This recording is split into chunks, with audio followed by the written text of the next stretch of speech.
নানান প্রশ্ন আছে। আমি সকালে যে ভিডিওটা ছেড়েছি তাতে কমেন্টে অনেকেই লিখেছেন যে এতে আওয়ামী লীগের কি লাভ হলো। আওয়ামী লীগের তো কোনো লাভ হলো না। তারেক জিয়া যদি প্রধানমন্ত্রী হয় তাহলে আওয়ামী লীগের লাভ কি হবে? দেখুন, ভারত যা করে না, অনেক ইকুয়েশন মেনে করে, অনেক ইকুয়েশন থাকে তার পেছনে, plan A, plan B, plan C, plan D, অনেক ইকুয়েশন থাকে। এই যে আমাদের জয়শঙ্কর যে গেছিলেন না যেই সময়তে আপনাদের বাংলাদেশে, সেই সময় জয়শঙ্কর কিন্তু কতগুলো প্রস্তাব রেখেছিলেন। তার আগে লন্ডনে গিয়ে আমাদের এজেন্সির লোকজন তারেকের সঙ্গে বসে এই প্রস্তাবের মানে ভূমিকাটা করে আসেন, যেখানে তারেক রহমান বলেছিলেন মনে হয় যে আমার একার সিদ্ধান্ত, দেশে ফেরার ব্যাপারটা আমার একার সিদ্ধান্তের উপর নির্ভর করছে না, সেখানে ভারতের একটা গ্রিন সিগন্যালের দরকার ছিল। ভারত গ্রিন সিগন্যাল দিয়েছিল কিছু শর্তের বেসিসে, যার ভূমিকাটা রচনা হয়েছিল লন্ডনে বসে। এবার জয়শঙ্কর গিয়ে যখন ক্লোজ ডোর মিটিং যখন হলো, সেখানে তার স্ত্রী এবং তার মেয়ে ছিলেন। সেখানে ভারত যেটা বলেছে যে আপনি প্রধানমন্ত্রী হচ্ছেন, আপনাকে প্রধানমন্ত্রী করা হচ্ছে, ঠিক আছে, কিন্তু জানবেন চাবিকাঠি কিন্তু ভারতবর্ষের কাছে আছে। আপনি যদি আপনার শর্ত থেকে সরে আসেন এবং ইনক্লুসিভ নির্বাচনের ব্যাপারে যদি আপনি ঘোষণা না দেন, আর যদি আপনার এই সমস্ত যে সমস্ত আপনার দেশে ইউনুস করে বেরিয়েছে, এই শেখ হাসিনার বিরুদ্ধে এত মামলা, তারপরেতে এই যে আইসিটিতে তার দণ্ডাদেশ, তারপর এত ভুয়ো মামলা, এত আপনার সমস্ত লোকজনকে, নিরাপরাধ লোকজনকে, সে সাংবাদিক থেকে লেখক শিল্পী সমস্ত, আমি গত এতে বলেছি, আওয়ামী লীগ কর্মী, সমর্থক, নেতা, তাদেরকে সমস্ত ফলস মামলা দিয়ে ঢুকিয়ে রেখে দিয়েছে। সবার বিরুদ্ধে মামলা আপনাকে প্রত্যাহার করতে হবে, জামিন টামিন নয়, প্রত্যাহার করতে হবে। এখন চাবিকাঠিটা কি? চাবিকাঠি বলতে বাংলাদেশের জল থেকে বিদ্যুৎ, খাবার দাবার সব ভারতবর্ষের হাতে, সব ভারতবর্ষের হাতে। এই যে আমেরিকা যে চেয়েছিল জামাতকে বসাতে, ভারত লাস্টে খেলে দিল, জামাতকে সরিয়ে বিএনপিকে বসিয়ে দিল। এমনিই তো বদনাম আছে ভারতের, যে ভারত আপনাদের ইন্টারনাল পলিটিক্সে মাথা গলায়। তা বদনাম যখন আছে তখন একবার প্রকাশ্যেই করা হোক। আমি তো বলেছিলাম বদনাম যখন করছে তখন প্রকাশ্যেই করা হোক।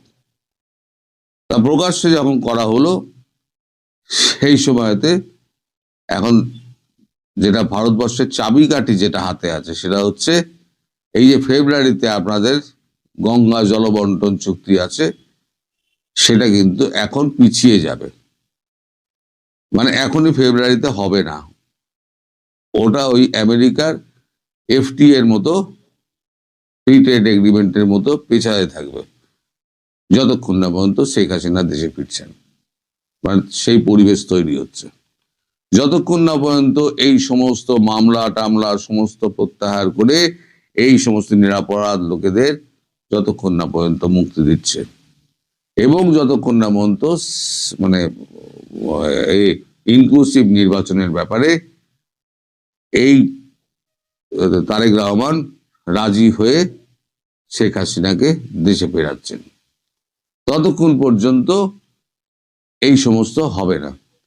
আর আমেরিকা এমনি চটে আছে, কারণ আমেরিকা চেয়েছিল জামাতকে বসাতে, সেটা হয়নি। তাহলে আমেরিকা কি করবে? এই ভোট ঠিকঠাক হয়নি, এইরকম একটা ধুয়ো তুলে একটা স্যাংশন বসালেও বসাতে পারে। যদি এখানে স্যাংশন বসিয়ে দেয়, তাহলে পরে কি হবে? আপনারা কোথাও থেকে মাল আনতে পারবেন না। কিন্তু আমেরিকার স্যাংশনকে ভারত ভয় পায় না। সেটা আপনারা দেখেছেন, রাশিয়া থেকে তেল আনার ব্যাপারে স্যাংশন, ভারত ভয় পায় না। এই ইরান থেকে তেল আনার ব্যাপারে স্যাংশন, ভারত ভয় পায় না। ভারত তার নিজের স্বার্থে চলে। এখন যদি স্যাংশন লাগিয়ে দেয়, ধরে নিন, আমি তর্কের খাতিরে ধরে নিচ্ছি স্যাংশন লাগিয়ে দেয়, তাহলে ভারতবর্ষ কি করবে? ভারতবর্ষ কিন্তু ওই স্যাংশনকে না মেনে ভারতবর্ষ চাল, ডাল, তেল, নুন যা সরবরাহ করা হচ্ছিল সেই সরবরাহ অব্যাহত রাখবে। আর যদি মানে আপনাদের তারেক রহমান যদি এপাশ ওপাশ করেন, তাহলে পরে ওই বিদ্যুৎ থেকে, জল থেকে, খাবার থেকে সমস্ত কিছু বন্ধ হয়ে যাবে। এবার জাহাজে করে তো আর বিদ্যুৎ আনতে পারবেন না, আর টাকা না থাকলে পরে আর এই সমস্ত ট্রান্সশিপমেন্ট যে সমস্ত বন্ধ হয়ে রয়েছে না, সেগুলো খোলা হবে না। তুলো সাপ্লাই বন্ধ, খাবার দাবার বন্ধ, বিদ্যুৎ বন্ধ, জল বন্ধ, দেশ চালাবেন কি করে? চালান।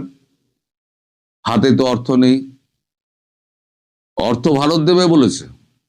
যদি কথা হয় তাহলে $2-4 বিলিয়ন কি $10 বিলিয়ন অর্থ ভারত দিয়ে দেবে, কোনো অসুবিধে নেই।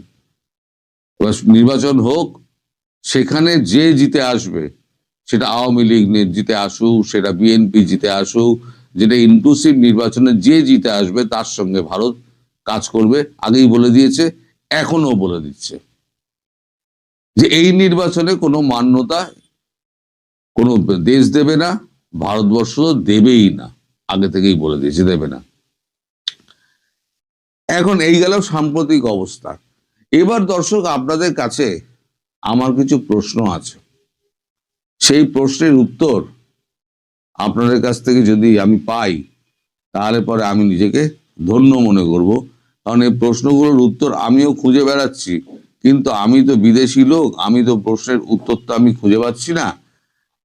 আমায় যদি আপনারা একটুখানি এই সমস্যা থেকে একটু মুক্তি দান করতে পারেন, তাহলে আপনারা ভেবেচিন্তে দেখবেন, গালাগালির বদলে, যদিও গালাগালির মাত্রাটা কমেছে, কিন্তু তাও আছে হতাশ যারা জামাত এবং বটবাহিনী, তারা আমায় গালাগাল করে যাচ্ছেন, গালাগাল করে যান। আমি জানি যতক্ষণ আপনারা আমার পাশে আছেন, ততক্ষণ কোনো গালাগালি আমার গায়ে লাগবে না। কারণ আমি ওখানে গিয়ে কোনোদিন বাস করতে যাব না, কোনোদিন এমপিও হতে যাব না, মন্ত্রীও হতে যাব না, আমার গিয়ে যায় আসে না।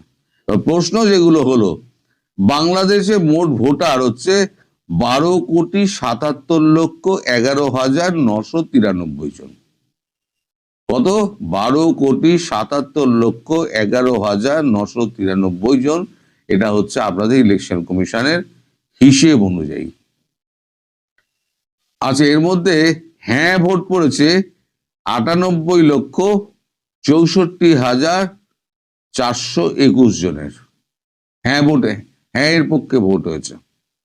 আর না এর পক্ষে ভোট হয়েছে 53,16,768।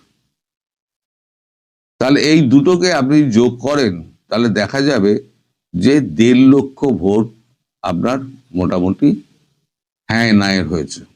তাহলে 12 কোটির মধ্যে 12,77,00,000, মানে ধরুন আপনি 12.5 কোটি লোক, কম করে ধরলাম, 12.5 কোটির মধ্যে যেই 1.5 কোটি লোক আপনার ভোটে অংশ নেয়, এই আপনার গণভোটে, সে ভোটের মান্যতা তাহলে কি থাকবে? ওই জন্য হ্যাঁ না ভোট নিয়ে কালকে থেকে আমি বলছি না, ও হ্যাঁ না ভোট নিয়ে কোনো কথা বলবে না।